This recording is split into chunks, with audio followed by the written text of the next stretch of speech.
Hello, everyone, and welcome to today's learning session, Lessons from Jurisdictional Approaches in Colombia and Ghana, Complementary Roles of Government and Private Sector, organized by WWF Forest and Climate and Environmental Defense Fund. Thank you so much for taking the time to join us today. My name is Emmeline Gasparini, and with the Forest and Climate team. And our presenters today are Ethan Budiansky and Dario Valencia of World Cocoa Foundation and Colombia's Ministry of Environment and Sustainable Development, respectively. Next slide, please. Before we begin, I'd like to go over a few logistics and some frequently asked questions. For those of you who have participated in past sessions, this will sound familiar, but yes, today's presentation is being recorded, and you can find the recording within a few days on our YouTube channel. And to get to the recording, simply go to youtube.com and search for WWF Forest and Climate. And there are two audio options for this webinar. You can call in through your computer or dial in through the phone number that was provided in your registration email. And it's important to note that if you experience audio difficulties while listening through your computer, those are sometimes caused by having too many browser windows or programs open at once. So feel free to close some of them, which usually solves the issue, or you're always welcome to join by phone. And if you continue to have technical difficulties, please send me a message via the chat or the questions function, and I'll try to get you sorted out as quickly as possible. And along those lines, questions are absolutely welcome. You can send your questions anytime during the webinar using the toolbar on your screen, and we'll answer as many as possible during our allotted time.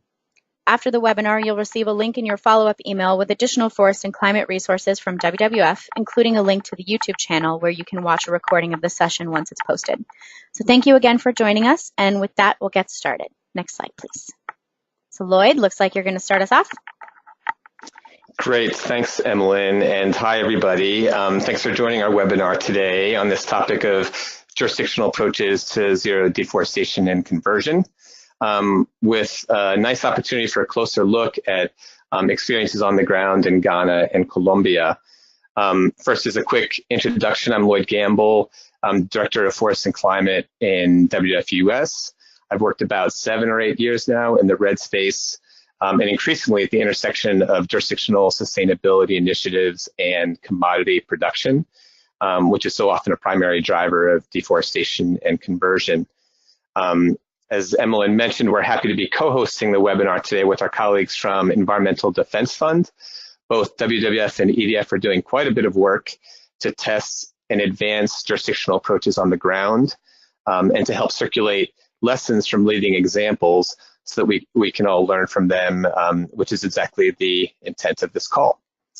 After our featured speakers today, Brianna Lujan, a policy analyst with the EDF team, will facilitate our Q&A and provide some wrap-up for the webinar.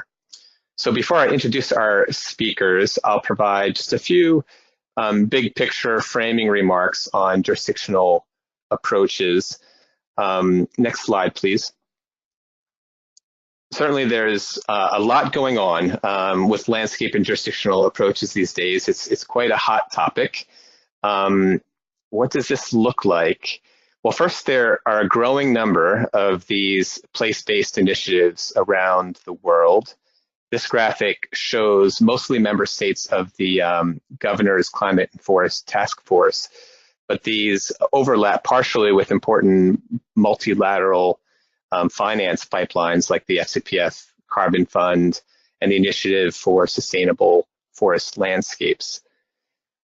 Second, there's certainly growing interest among supply chain companies about whether and how these jurisdictional strategies can help to reduce their deforestation-related exposure and risks in important production geographies, and to augment other strategies like voluntary sustainability standards that they employ directly within their own supply chains.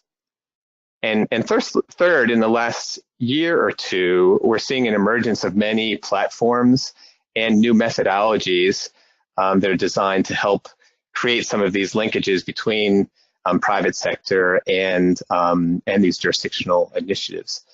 Next slide, please. Here's just a sampling of some of these emerging methodologies, all of them tailored in one way or another to facilitate these linkages between companies and jurisdictional initiatives. and or to provide avenues for assessing progress in these initiatives at the scale of the entire landscape or jurisdiction. I won't discuss these in any detail now, but we'll highlight this last bullet that the Tropical Forest Alliance and Consumer Goods Forum have announced a big push recently to identify approximately 10 to 15 so-called flagship jurisdictional initiatives around the world where they will be trying to crowd in technical support and corporate partnerships with a goal to accelerate progress and see if this sort of critical mass of support can really help these initiatives take big leaps forward in the coming years. Next slide. There's also several helpful synthesis papers now out on some of the early lessons coming out of these initiatives. If you haven't seen any of these, they're a great way to get caught up with the overall global state of play. And I think our follow-up message to the webinar will include some of these hot links. So that should be useful. In our view, this is definitely an exciting trend. We think there's a lot of good and a renewed push on these issues of governance, land use planning at scale, achieving sustainability performance at scale. But it also warrants a few cautions. First and foremost, on my mind, is managing expectations. As we find that other strategies we've been employing are not necessarily getting us over the hump towards 2020 and 2030 deforestation-free targets, for example. It's tempting to look for magic pills and quick answers. And I think our speakers will confirm that jurisdictional initiatives are neither of these things. They definitely appropriately focus on the challenging issues of scale, governance, public-private collaboration, but all these things we know require buy-in from diverse constituencies and take time to mature and really affect change on the ground. There's also some risk of potentially shifting corporate strategies significantly before these jurisdictional initiatives have been really tested, or to see them as an alternative rather than a complement to core supply chain strategies. So we emphasize that latter frame as a complementary tool in the toolbox. So with that, I just caution that we need to match this sort of exciting spike of interest in these approaches with a sensitivity to the importance of local leadership, local ownership, and the fact that very different circumstances in different countries and regions require adaptability and understanding that these are long game approaches, not 2 to 3 year solutions. Next slide. So with that, I'll turn to the primary purpose of this call, to learn from our colleagues in a couple of places where these initiatives are being advanced on the ground, and what are their experiences, successes, and obstacles, and what lessons are emerging that might be useful in a broader global context. Our first speaker will be Ethan Budiansky. Ethan's the Director of Environment with World Cocoa Foundation.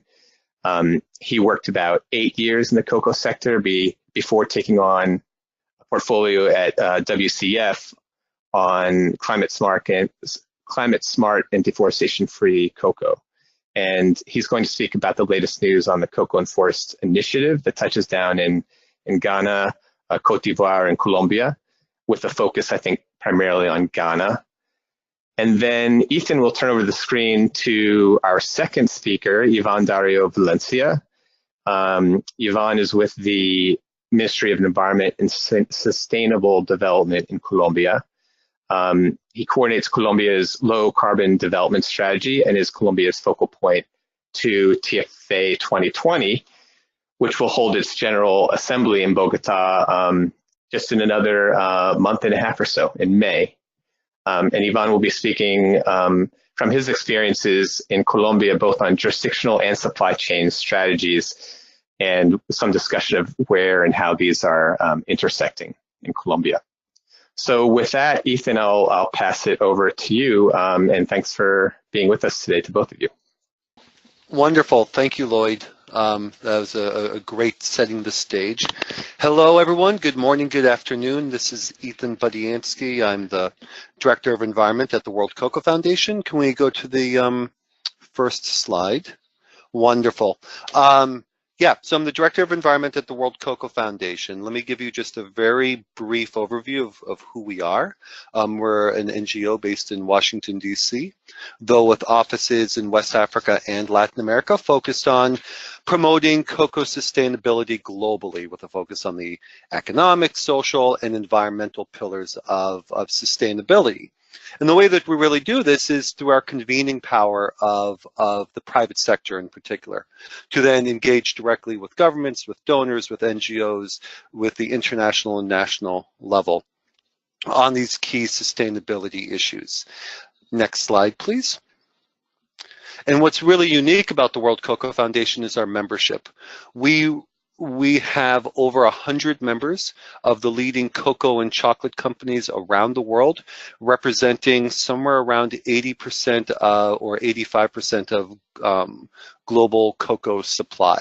And these are the private sector partners who are directly engaged in a lot of our strategy development, implementation, and work on cocoa sustainability.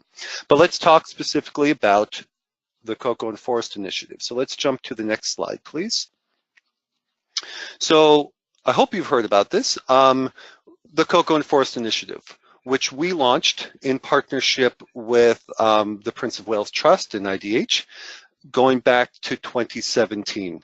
This is a joint commitment to end deforestation and forest degradation in the cocoa sector, beginning in Ghana and Cote d'Ivoire. So back in 2017, with an initial convening hosted by Prince Charles, we brought together the private sector and the governments of Ghana and Cote d'Ivoire in this joint commitment. And then throughout 2017, we worked together through this multi-stakeholder process to develop frameworks for action for either country that really spell out what are the joint core commitments that both industry and the governments will take to tackle deforestation in either country. And these frameworks for action were then signed during a signing ceremony at COP23 in Bonn, Germany, which really launched CFI in November of 2017.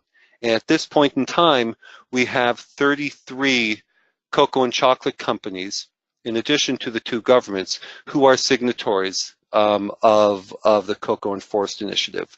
And then in late 2018, we also saw the expansion of CFI to Colombia as well. Next slide, please. So let me tell you a little bit about these frameworks for action, because these frameworks really spell out what are the core commitments and what we're going to do jointly, collaboratively, to tackle deforestation. Now, these frameworks are broken up into three key pillars: forest protection and restoration, sustainable production and farmer livelihoods, and then community engagement and social inclusion.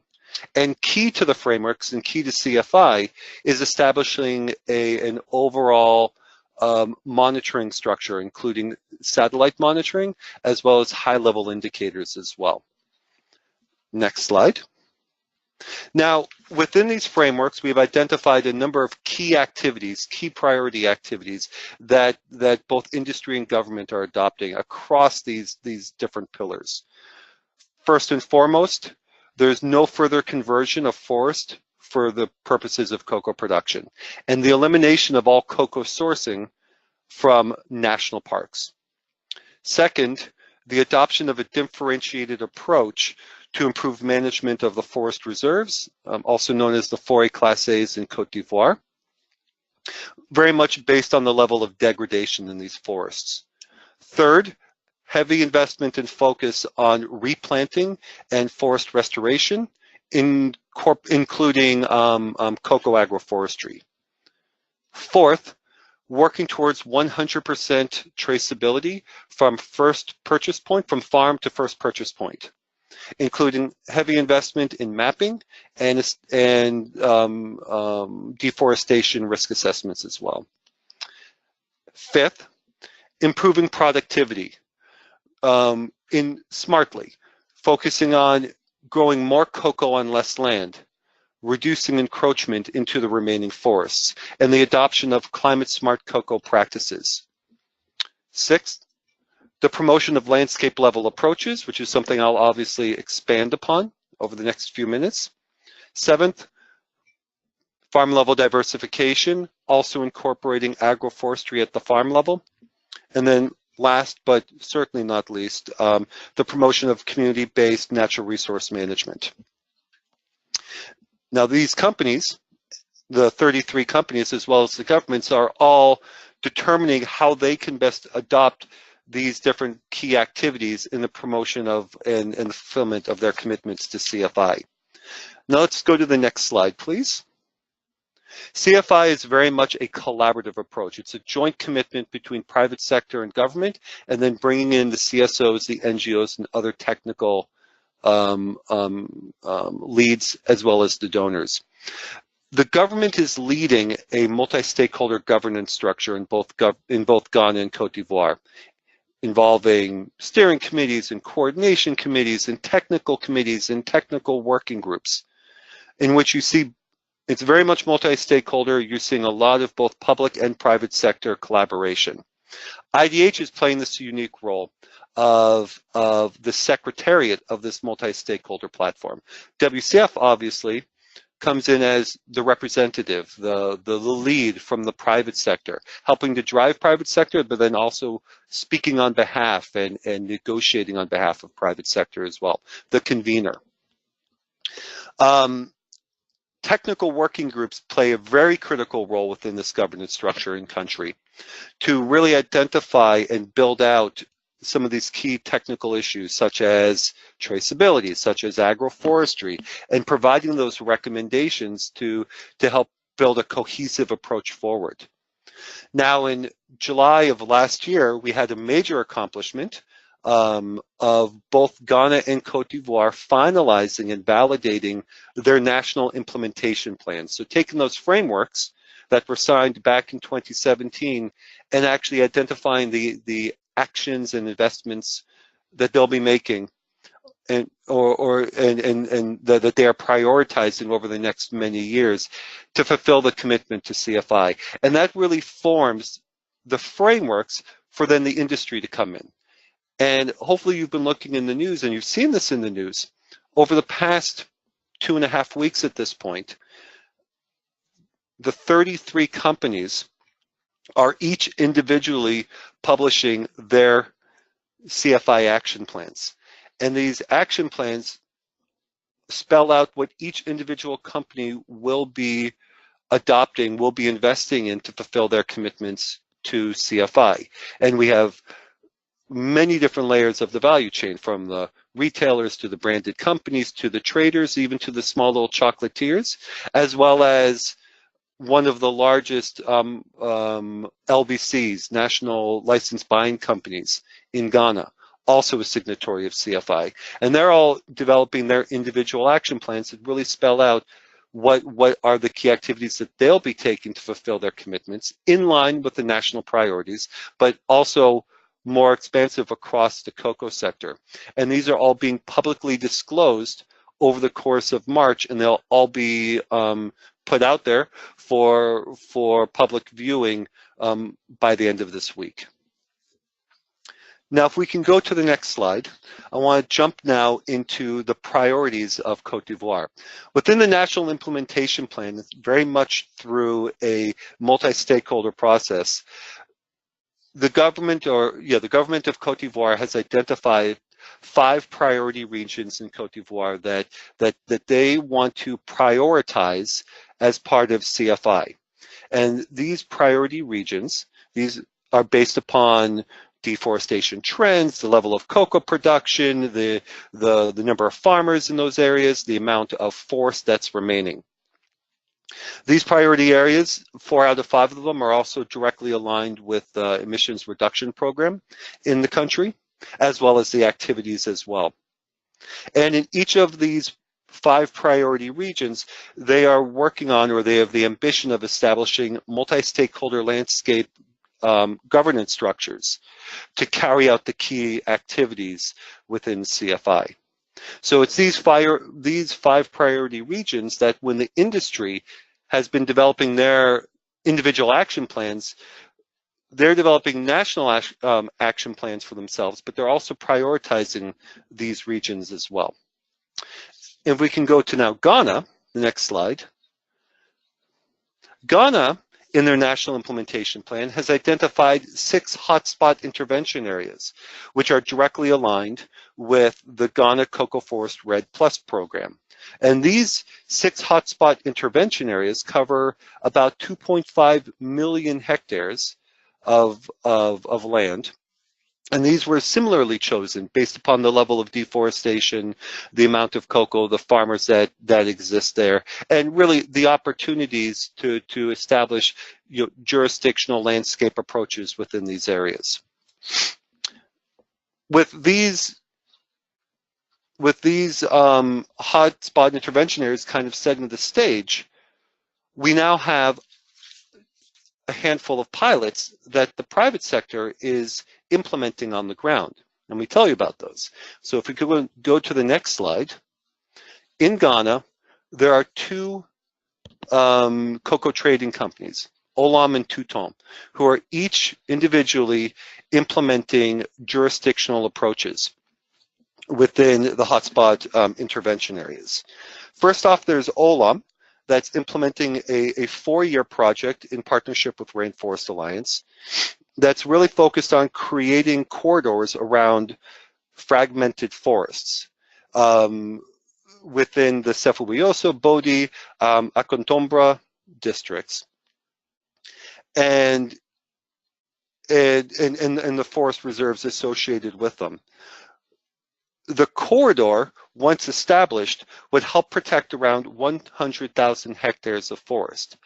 Now, this project was just launched in about October of 2018. So what they're really focused now on is establishing 2 landscape management boards that have the mandate to organize farmers and to help build up the community governance structures.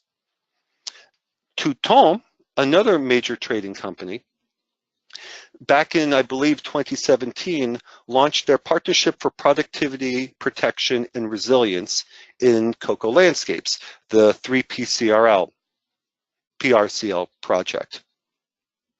And this project is focused on a jurisdictional approach within the Biajuebeso hotspot intervention area, establishing a landscape governance system both at the level of the HIA, but then at the level of the sub-HIAs as well as working on implementing a national climate smart cocoa standard within the HIA and incorporating a monitoring system throughout as well. So just to end off in the last 2 minutes, what I want to do is go to the final slide, which is to talk about the lessons that we've learned in the very short period of time, but really the lessons that we are continuing to learn as we go along with regards to implementing jurisdictional approaches within the cocoa sector. First and foremost, there really is the need to understand that the government plays a key role in establishing the enabling environment, putting in place the policies for the differentiated approach, updating maps, policies for land and tree tenure, adopting a monitoring system, as well as enforcement at different levels. Second, landscapes must be created within existing frameworks. For example, associated with Cocoa and Forest Initiative or the emissions reduction programs, and aligned with global standards, VERA, the IDH standard, in particular to ensure that we have a common understanding of implementation, but also for monitoring for progress as well and learning from it. all sectors in the landscape must be represented and engage in a flexible, collaborative, and building process, collaborating together. These jurisdictional approaches are currently being led by the cocoa sector, which is great, but it's also a challenge because there are many other commodities within these landscapes, such as rubber and such as galamsey, the mining industry. If we don't have the mining industry around the table in Ghana, then it's probably going to be a failed jurisdictional approach. So we have to ensure that all the different players are working together and they're not showing up with a preset agenda, that they're building the agenda together. Moreover, that not one industry or commodity is putting their stamp on the jurisdiction, because that has the tendency or the risk of decreasing the interest of other commodities, of other players taking part in this jurisdiction. Ensuring that there is a governance at all levels, not just at the national level, not just at the jurisdictional level, but also very much at the community level, at the level of the cremas, establishing bylaws and the ability to enforce them. And then finally, it's great to talk about these lessons or these unique cases such as Touton, Olam, Mondelez is also working on as well. But how do we transition from these islands of excellence, these case studies, to the seeds of change? How do we really help expand these jurisdictional approaches, not just within these priority HIAs, but more broadly? And where's the finance to do that? That's something obviously that we're figuring out now. So with that, I want to say thank you for the opportunity. I look forward to the questions, and now I will pass this over to Yvonne. Good morning, good afternoon, everybody. Thanks, Ethan, for your interesting presentation. So yes, I'm Ivan Valencia. I'm a coordinator of Colombia's low carbon development strategy, and I'm pleased to join here for this webinar to share some insights on our work in Colombia regarding commodity supply chains and jurisdictional approaches.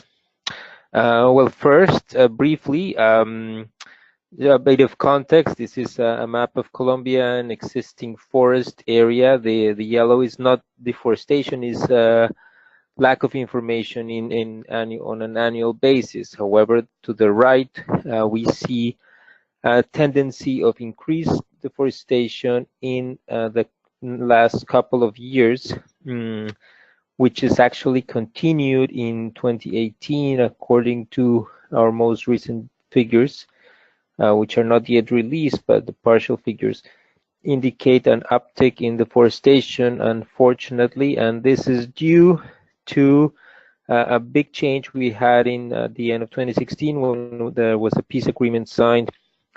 So with the FARC, the former guerrilla group, and this changed a lot of the situation in the southern part of the country, in the Amazon areas that were formerly off limits, basically became open for business, so to say. Unfortunately, illegal activities have crept into a lot of these areas, increasing deforestation. So it just comes to show one of the challenges surrounding this issue that come not necessarily from commodities, but from the political situation and the developments in the country. So next slide, please.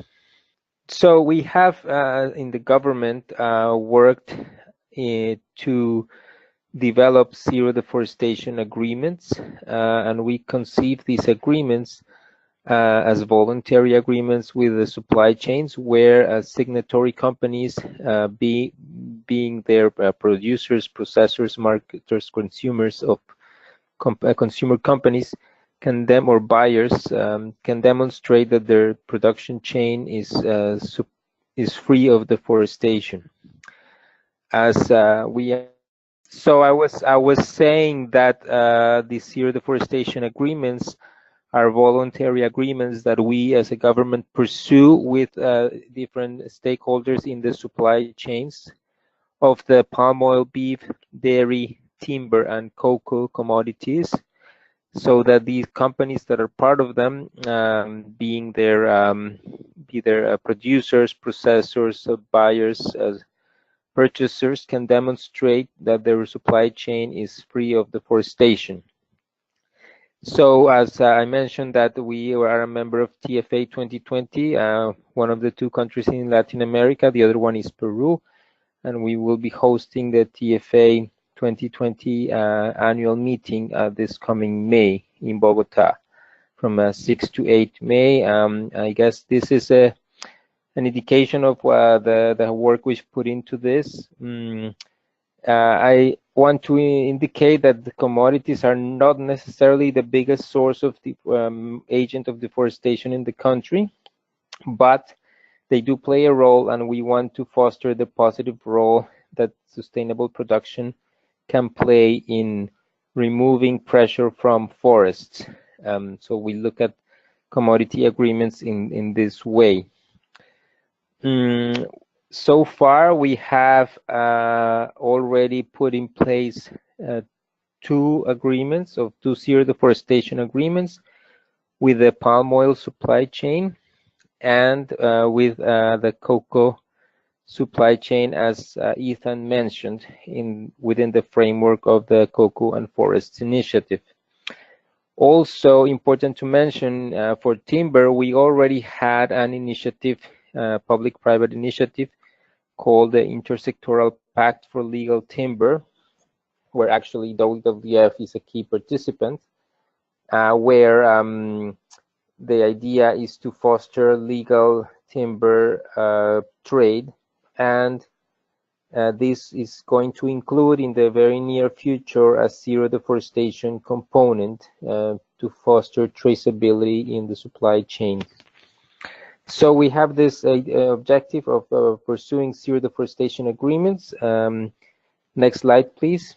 And we have, as a government, also included this concept in the different policy and regulatory documents and norms that have been issued in the recent past. So first and foremost, these have been included in our two main climate strategies related to mitigation: the Bosques Territorios de Vida, which is the deforestation control strategy. There's an action line related to zero deforestation agreements. This was launched in 2018. And the low carbon development strategy, which I coordinate. This one basically focuses on the involvement of productive sectors and the private sector. And we look at this component as part of the contributions that the private sector can make to reduce emissions. The second important piece is the enshrinement into regulation of the limits of the agricultural frontier, which is the land area where agricultural activities can take place, which is the green area in the map, according to regulation. So this excludes all forests that are present by 2010, that were standing 2010. So this was an agreement that both the Environment Ministry and the Agriculture Ministry had to exclude these areas so that they should not be developed for agriculture. And the regulation basically indicates that the agricultural instruments in terms of economic incentives or loans or land titling should not be used in these areas to promote agriculture. So this is an important tool in the policy toolbox to prevent encroachment and continuing growing in the forest. Of course, this is only a partial solution, because a lot of the deforestation takes place because of illegal activities, which doesn't really care so much about this regulation. Nonetheless, this is key to disincentivize commodity production in areas that are not within the agricultural frontier.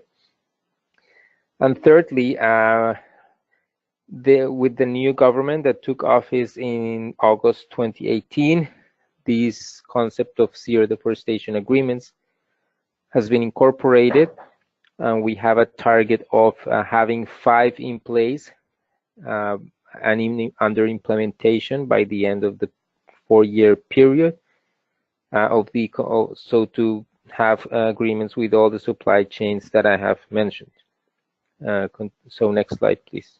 So I want to talk now about our palm oil zero deforestation agreement. So firstly, some context. Colombia is the third or it's the largest producer of palm oil in Latin America. It's still only 2% of global production.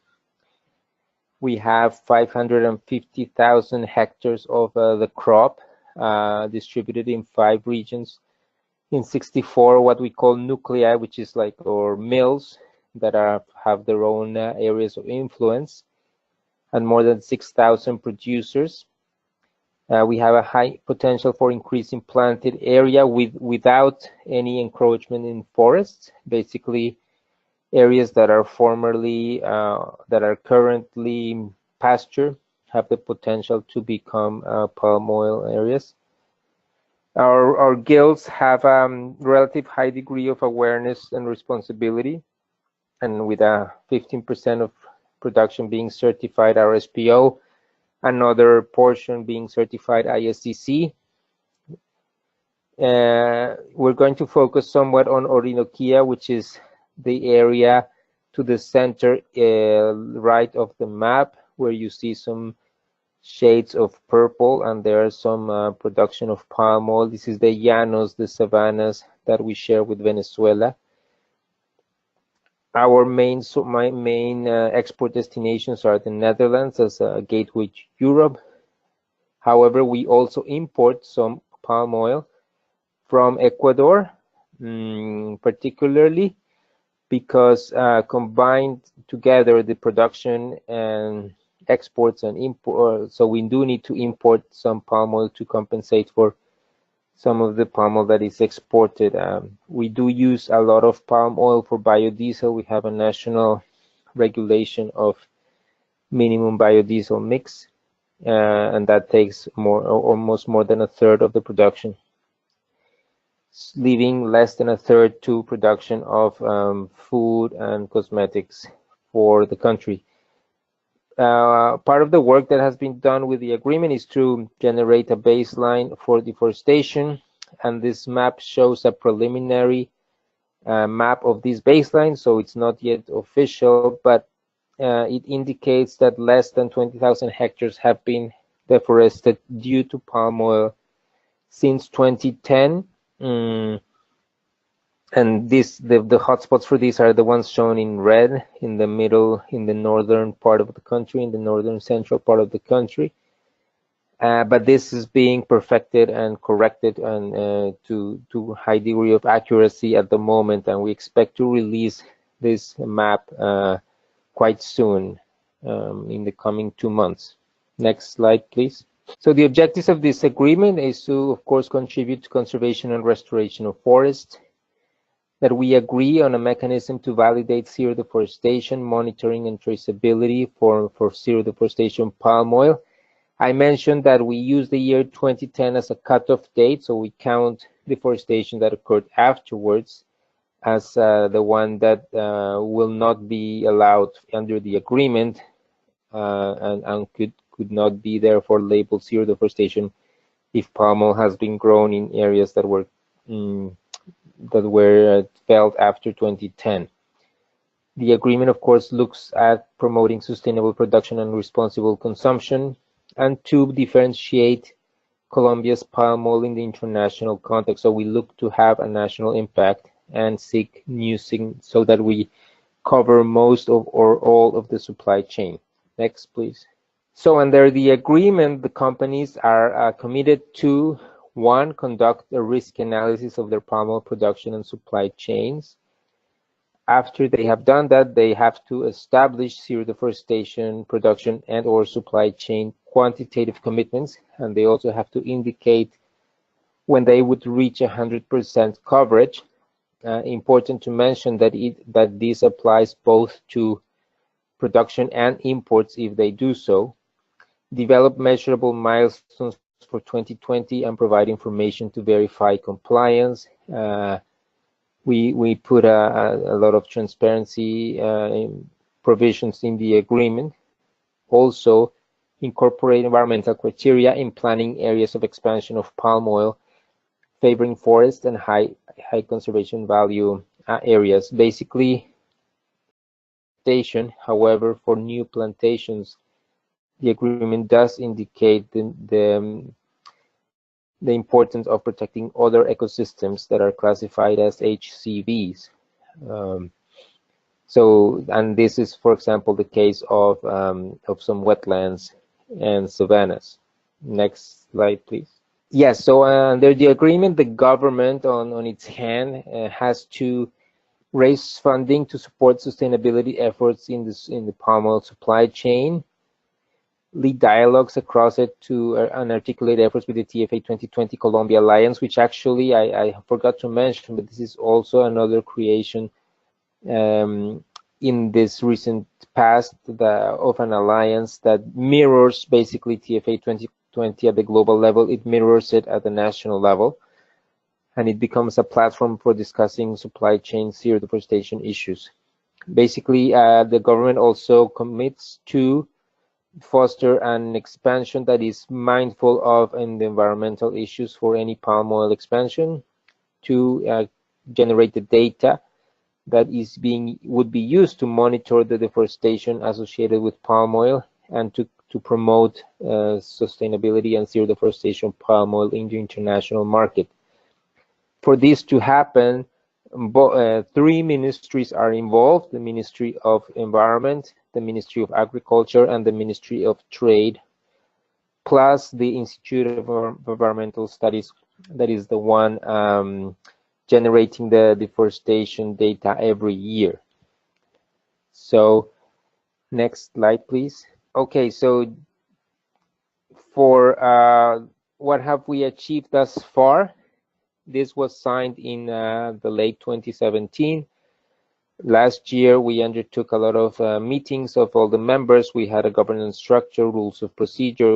2 new companies joined. We produced guidelines for the self-assessment process, the confidentiality and information exchange, new plantations, an image that you saw in the previous slides. And soon we will have the baseline, which will trigger the development of the company-specific targets and the MRV protocol. We still have a lot of work to do, but it's coming up pretty well, and with a lot of participation of the private sector. In the following slide, we'll see the membership thus far of the agreement. So, well, we have over 40 actors altogether. There's some that have a star to the right. These are basically conglomerates that have some subsidiary companies that are also part. So this is an abbreviated list. As purchasers, although we don't have a big number, we have 2 very important players, Team and Unilever.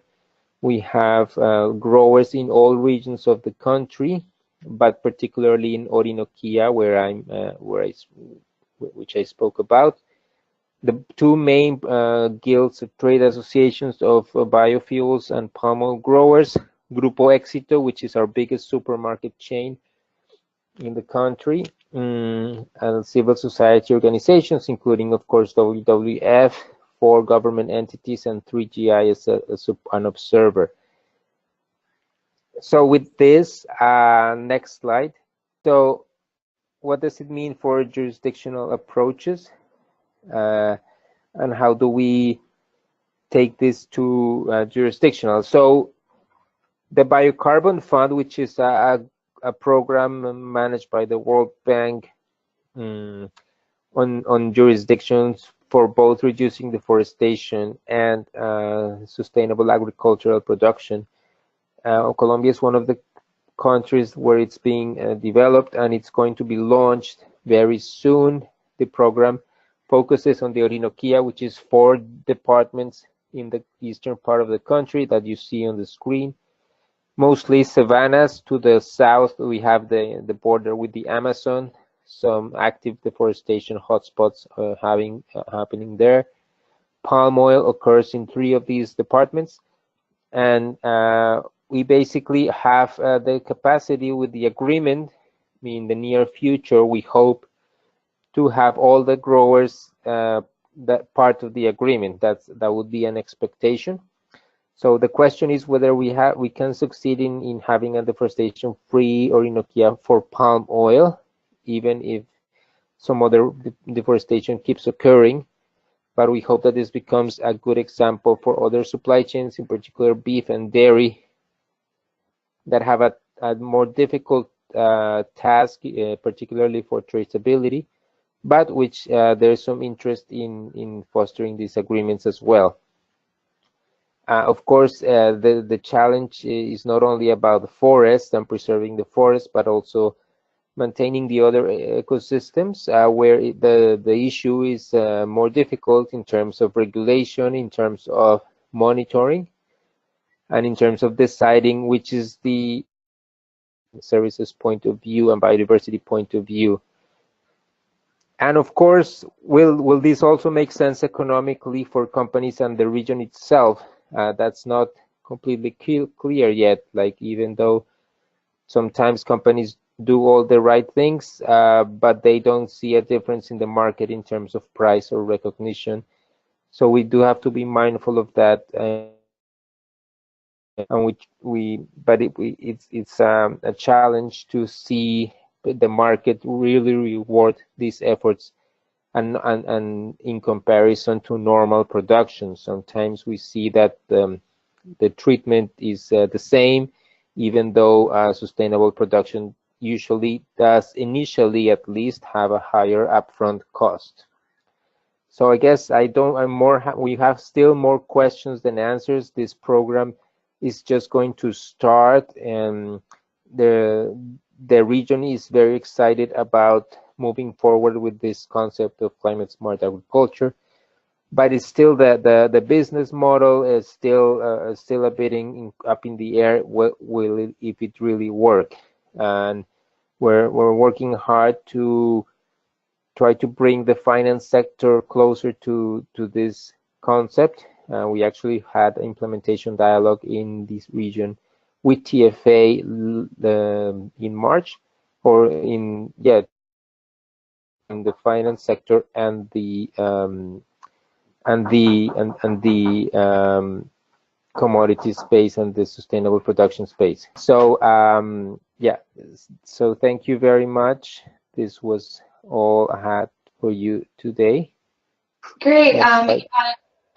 Great. Ivan and Ethan, thank you both for both of your insightful presentations. And so I think now we're going to go ahead and take some questions. So you both discussed the roles of the public and private sector in implementing these initiatives. So how did you encourage collaboration between these sectors? So what were some of the factors that helped these sectors get on the same page, so to speak? This is Ethan. I guess I could go first. What's really interesting about the Cocoa and Forest Initiative, that really kind of puts me at odds sometimes, is kind of the building process to building this collaboration. We did not start off with this full-scale initiative, Cocoa and Forest, let's bring all of the different players together. It really started with a handful of people with the right intentions and the convening power of Prince Charles back in early 2017, where we brought together the governments of Ghana and Cote d'Ivoire, and then the leading cocoa and chocolate companies, just 12 of them to start off, with a statement of intent that they would work together, that we would work together on tackling deforestation. But what does that actually mean? That then led to building up this multi-stakeholder process for the development of the frameworks, at which point in time, you start getting other key players coming on board, from the government, from the private sector, a whole number of additional companies, from the NGOs, the donors. Then that turned ultimately into the development of the frameworks for action that everyone could get behind, because through this multi-stakeholder process, they all had the opportunity to provide input and to be engaged in the process. From that point, then we established this pretty elaborate governance structure, globally and in country, which once again solidified the participation of those already engaged, but then encourage others to be part of the process as well, CSOs, whatnot. That then led to the development of the national implementation plan and the individual company action plans. So it's really been a building process. That's how we have kind of built up the participation and the engagement of both public and private sector over the past, I guess at this point, 2 years.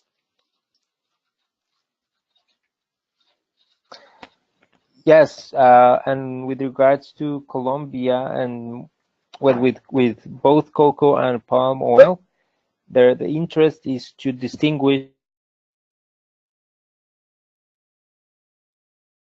the deforestation label.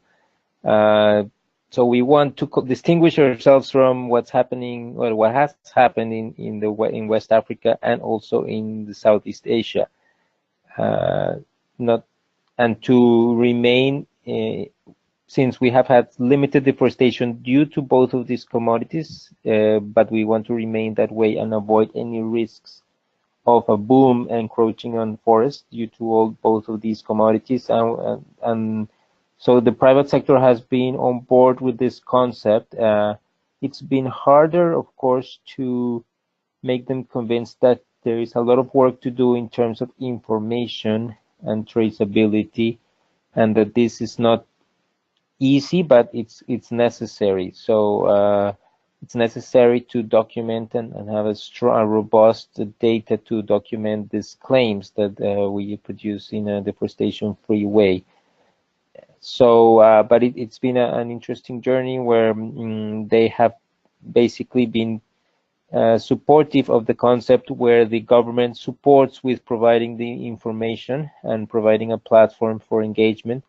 Also, CSOs have been key to make the private sector more comfortable in joining these dialogues and platforms and committing themselves.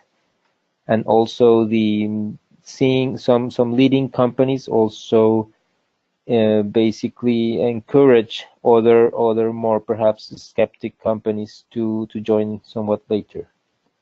So it's been a combination of all these factors. Great, thanks both so much for your answers. I think we probably have time for one more question, and this one is more to scale. So are there any reflections that either or both of you can offer about the appropriate scale of landscape planning? So how does work in a smaller landscape inform or influence the broader geography, or vice versa? I think that's the 100 million question, right? The $100 million question. How do you take these small scale examples of Touton and Olam, or obviously other jurisdictional approaches and other commodities, and help influence something of scale? That's what to be honest, that's what we're kind of struggling with right now. How do we coordinate and build collaboration amongst the companies and the government within these different jurisdictions to really drive that scale? What we're really focused on now is working with the governments to put in place the enabling environment, the correct policies, the monitoring, honestly the government's convening power, and then as part of that, bring all the different stakeholders together, use opportunities like these webinars, TFA 2020, and obviously what happens in country as well, to take those learnings from these small scale pilots and help drive a larger effort. At the same time, and what's key to this is it's expensive. It requires a lot of technical knowledge and a lot of investment in the process and the convening. So engaging with those funders that are willing to invest in these jurisdictional approaches, that's the key link that's going to help bring everyone together as well. Oh, yes, and just to add briefly for the cocoa zero deforestation agreement in Colombia, we want to focus on specific landscapes that are tied to the post-conflict period so that this becomes a good alternative for those areas also with a lot of restoration needs. So there should be a deep dive into these landscapes, which will be selected due to different circumstances, being one, the former presence of conflict, but also cocoa potential and also some political commitment from the regional and local authorities. In terms of palm oil, it's a bit different. Of course, it's a wider scale approach, and the landscape issue comes particularly when planning for new plantations, where you do have to look at the much greater detail in order to avoid any bad impacts on communities, on biodiversity and ecosystem services. Great, so I think that's all the Q&A time we have. So again, I'd just like to thank our presenters, Ethan and Ivan, for sharing their reflections about implementing jurisdictional approaches to deforestation-free production. And we hope that today's presentation really emphasized the importance of learning from the places and local leadership, and also provided insight on how to move from commitment to action. So Emlyn, with that, I'll turn to you for some closing remarks. Thanks, Brianna, and thank you both to Ethan and Yvonne and Lloyd and you for sharing all of your expertise, but we've come to the end of our time today.